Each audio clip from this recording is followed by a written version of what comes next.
I'd like to welcome you if you're joining us on the Destiny broadcast this morning. We're always glad that you tune into these services. Please do drop us a line, leave a comment below. Don't forget to subscribe to our channel. And if you can ever make it to Wakefield on a Sunday morning, it would be great to have you here to be able to worship with us too. So this morning I have a sermon for you that is summed up with a very simple phrase. It says, "Don't sit on the fence." There you go. I have a fence. I can even sit on the fence. But actually, we're taught in good homiletics. Pastor Ian in the Destiny School of Ministry teaches us about, if you're going to create a sermon, how can you wrap up the whole of that sermon in one phrase? And this morning it is, very simply, don't sit on the fence. This came when I was reading a particular passage, and it's from 1 Kings 18, verse 21. And Elijah went before the people, and he said, "How long will you waver between two opinions? If the Lord is God, follow him. But if Baal is God, follow him." And the people said,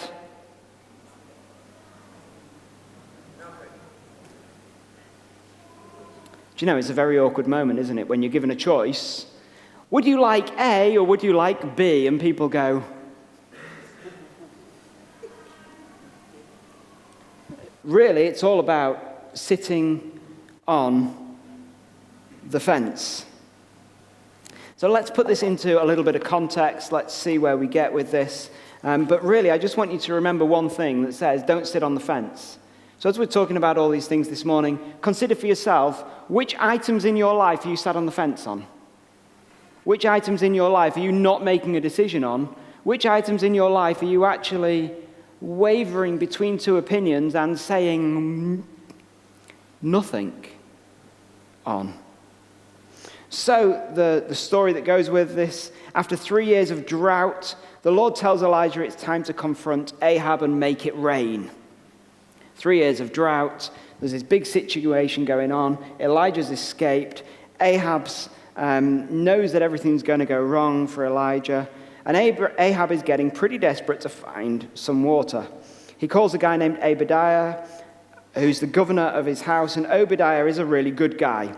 He hid 100 of the prophets in a cave when Jezebel was hunting down and killing all the prophets of Israel.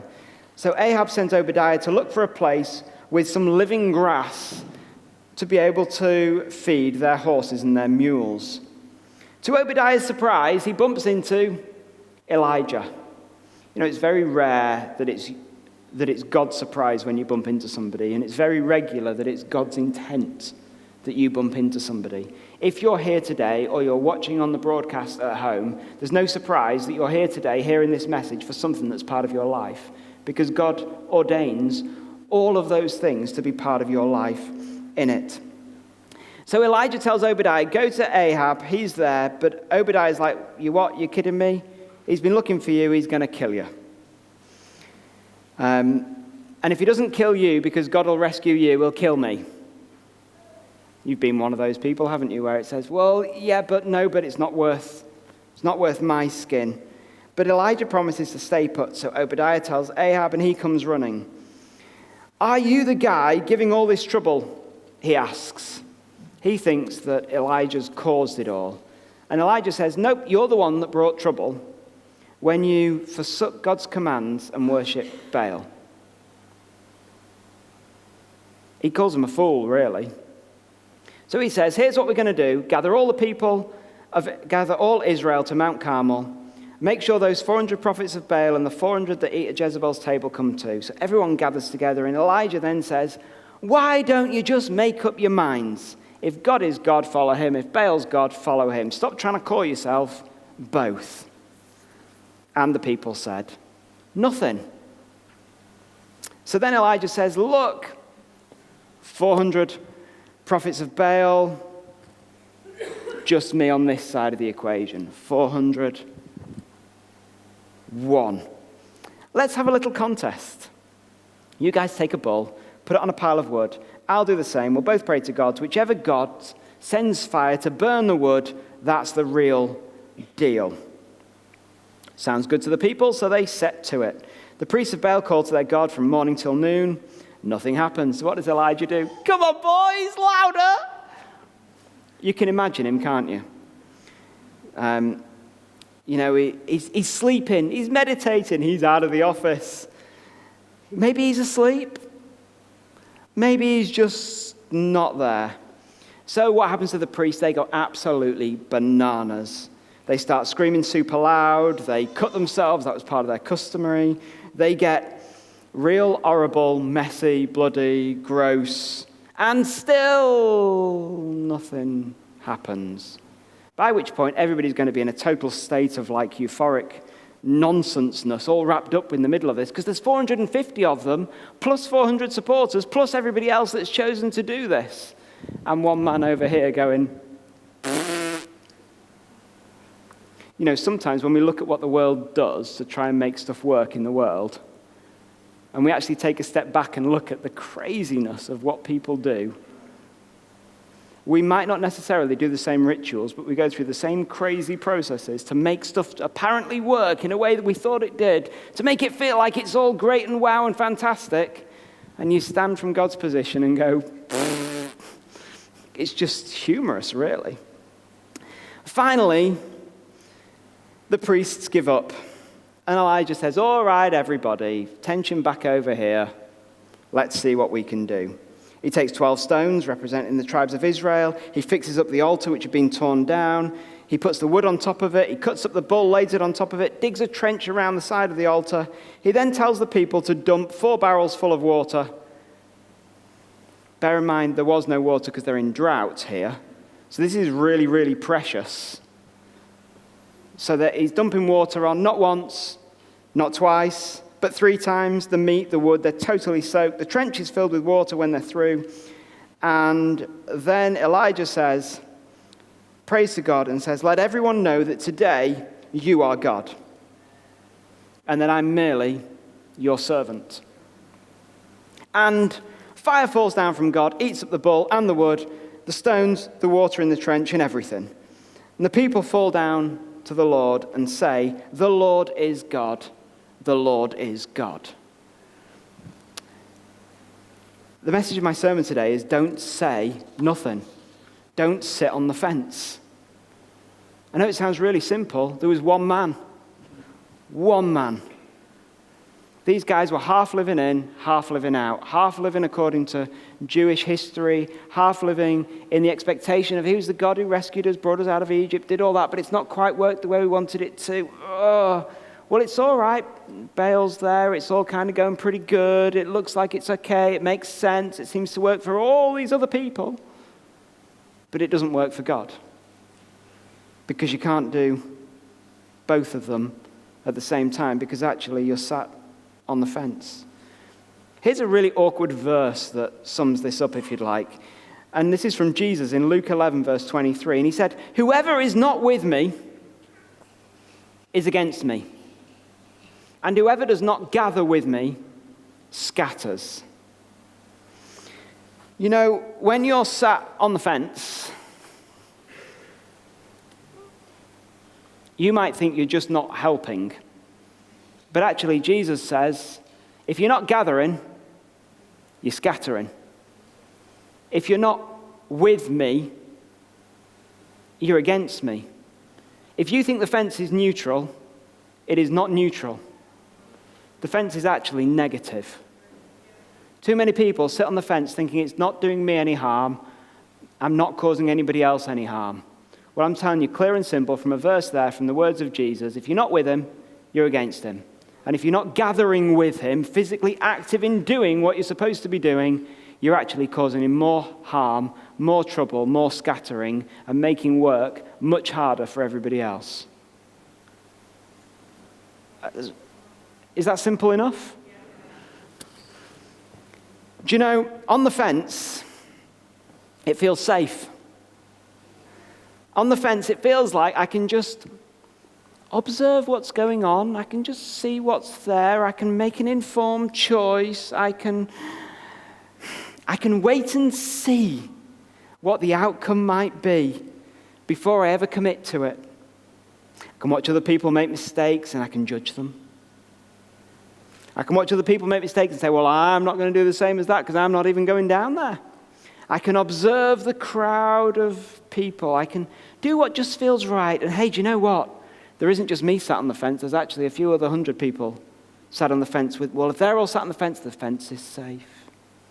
The fence is safe. The fence means I'm out of danger. The fence means I can escape backwards. I can escape forwards. I can escape whichever way I want to. I can escape if I'm on the fence.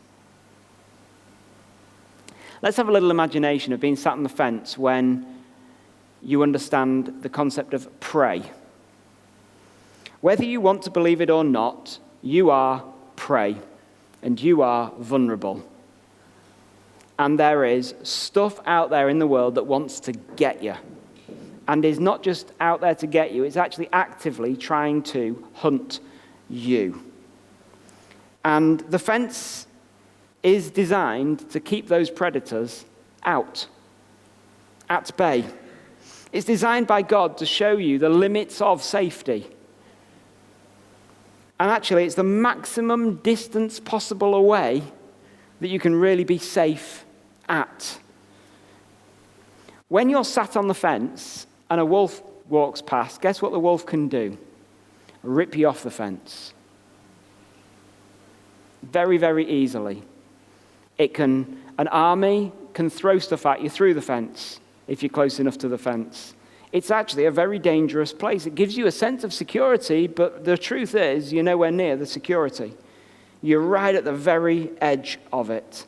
More than that, when you have a little wobble and you're stood on top of a wobbly fence, guess what you're likely to do? Humpty Dumpty sat on her and had a great fall. Do you know, in almost every nature program, who do the lions go after? Do they go after somebody who's right at the center of the pack? Who do they go after? The people right on the very perimeter. The people right on the very edge. The people who haven't decided to be part of the pack, haven't decided to be in the center of where they should be, and have decided that it's okay to lose focus, it's okay to be somebody separate, it's okay to be on the fence. But you know what that ends up with. Let me give you another analogy about a fence. And if you like, we've had a prey type of analogy. Now let's think about an oasis. Let me give you a secret. If you've got a perfect oasis, a perfect pond, a perfect gold mine, a perfect idyllic, safe place, you don't put your fence straight through the middle of it. In fact, you don't run your fence right up to the edge of it. Where do you put your fence? As far away from that as you can physically protect that from. You do. Why? Because it provides protection to that safe place. You don't put your safe place right at the edge of the fence where other people can get to it. You put it very, very safely. Do you know what that means? When you're sat on your fence, how far away are you from the center of everything that God's got planned for you? How far are you away from the idyllic oasis gold mine of everything that was intended to be in the middle of that fence? Probably so far you can't even see it. You can't even smell it. You're definitely not going to be able to drink from it. There's no provision at the fence. The reality is there's very little of anything that God has for you right at the edge of the fence. Very little. Because the fence is the position where after that there is none. But within that there is the provision. And when you're sat on the fence, you're actually saying, I'm outside of the provision and I'm not within it. What about this one that actually says you're not part of the group? In James 4, verse 4, these are real horrible verses in some of the Bible. It's really like, whoosh. God has a way of doing this with us, doesn't he? It says, James 4:4, you adulterous people, don't you know that friendship with the world is hatred towards God? Anyone who chooses to be a friend of the world becomes an enemy of God. Ouch. Okay, that's a verse taken in isolation, but what it's saying is if you're sat on the fence and you've actually got your focus elsewhere, Guess where you're not? Part of the group. You know that tribe, that being part of the center of something? Well, if you're out on the fence, you're not helping protect everybody else. You're not in with everybody else. You're not eating of the provision. You actually become very weak and pretty worthless to the rest of everything that's going on. Because, well, God says that if you've got too much friendship in the world, you actually have a hatred of God. He knows what that means. The people of Israel were worshipping Baal. They weren't on Elijah's side. They were in the crazy side. And that's just the way that it so easily goes. Unless you know that you're fully in the center of what God wants, you're probably on the fence. Or worse, the other side of the fence. And we've got to make sure that we are right in the center of the tribe that God wants us to be, right in the center of the family that God wants us to be, right in the center of the church that God wants us to be. Are you sitting on the fence? Here's something else that fits in with modern life a bit too much in James 4, verse 13 and 14. Now listen, you who say, today or tomorrow we'll go to this city, spend a year there, carry on business, make money. Why? You don't even know what will happen tomorrow. What is your life? You're a mist that appears for a little while, then vanishes. You know, the fence truly isn't a very comfortable place to sit, because it's a place of procrastination. It's a place where nothing gets done. It's a place where actually you don't go anywhere because you're too scared of even moving off the fence. And it really hurts your posterior. The fence is a waste of time and a waste of life. And life is so precious. Time is so precious. Don't spend any longer sat on the fence. Here's something that maybe will prick some of you guys. So many Christians have made promises to God. They've made promises to God to say, I'm going to be different. You've sat in the end of sermons and said, right, that's it, my life is changing. You've made a decision that says, I'm going to go on that course, I'm going to do that, I'm going to give a day a week, I'm going to tithe, I'm going to be hospitable, I'm going to. God, we do this as well in crisis moments. God, if you only sort this out, then I will. Or is it just me that's done those sorts of things? No, you all have, I'm sure, in the middle of it too. Here's a verse from Deuteronomy 23, verse 21. If you make a vow to the Lord your God, do not be slow to pay for it. For the Lord your God will certainly demand it of you, and you will be guilty of sin. Ouch. That's one of those that you don't like, isn't it? Occasionally you read some of those and you go, that was a really big sledgehammer straight on my head, and I didn't like that one little bit. Because chances are you've all made some promises to God about trying to fulfill some of those promises that he's got for you. Stop sitting on the fence.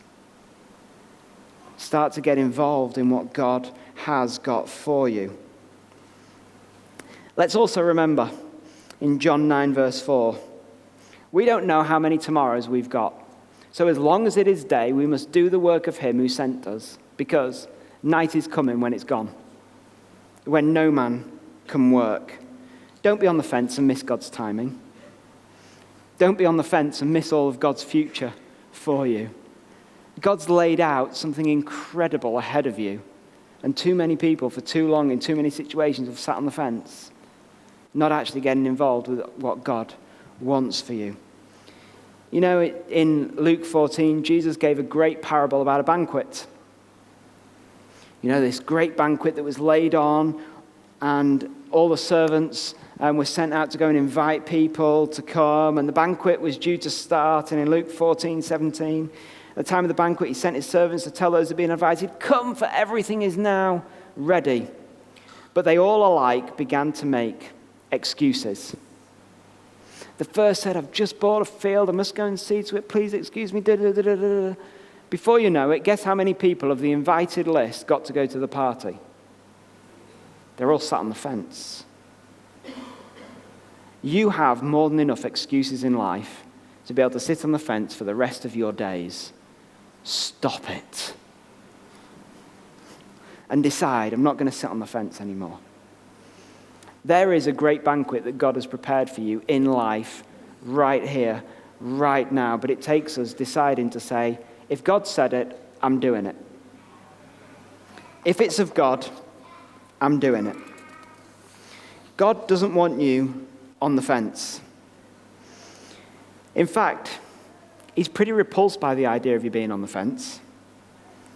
The idea of being wavering and non-committal. There's a great verse in Revelations 3, verse 15 and 16 that says, I know your deeds, and I know that you're neither hot nor cold.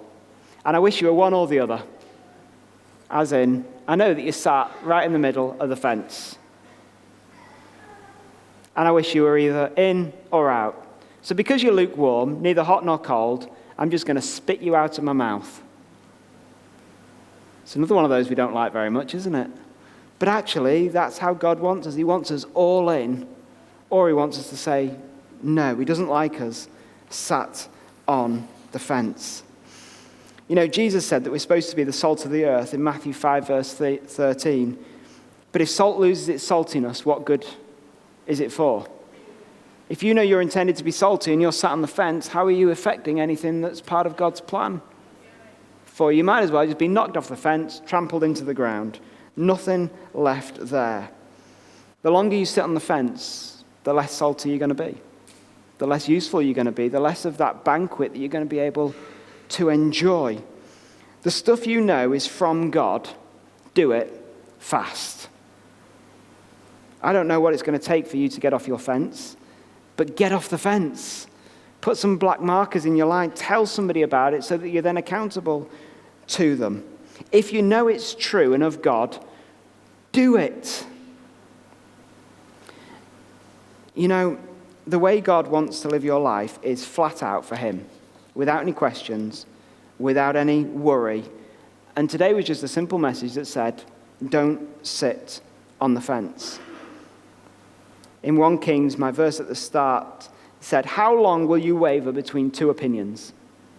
How long are you going to let the world get you caught up with all of its practices, all of its ways, and all of its stuff that's actually choosing to move you away from God? If the Lord is God, follow him. It's really simple. If he's genuinely God and you've understood that and you've comprehended that, follow him. Or if he's not, fall off the fence. But I want to encourage you today, grasp everything you can to say, I know that God is God is God. I know that God is Lord, and I'm putting back into the right place in my life. I'm making him Lord of my life, and I'm not going to sit on the fence anymore, and I'm not going to be a people that says nothing. I'm actually going to be people that says, yes, count me in. Maybe you need to do that today. We'll try that in a minute, where we can actually say the word yes. We can all do that. We've all got tongues. We've all got lips that move. Or you can choose to just do it because the people next to you are doing it. That's fine, but actually, it's a moment between you and God. If God is God, then when he asks you to do something, do it and say yes and get off the fence. If he's not, then you just say nothing. But actually, you've missed out on that incredible life that God's got for you. So I want to challenge you today. Is God God in your life? Yeah. Are you going to get off the fence? Yeah. Are you going to decide I'm going to follow God's plan and God's pattern for my life? Not wavering between two different opinions anymore. Not joining in with the rituals of Baal and letting that water down your belief in God. Not trying to avoid making the confrontational decision because you're actually sat in the middle of the fence.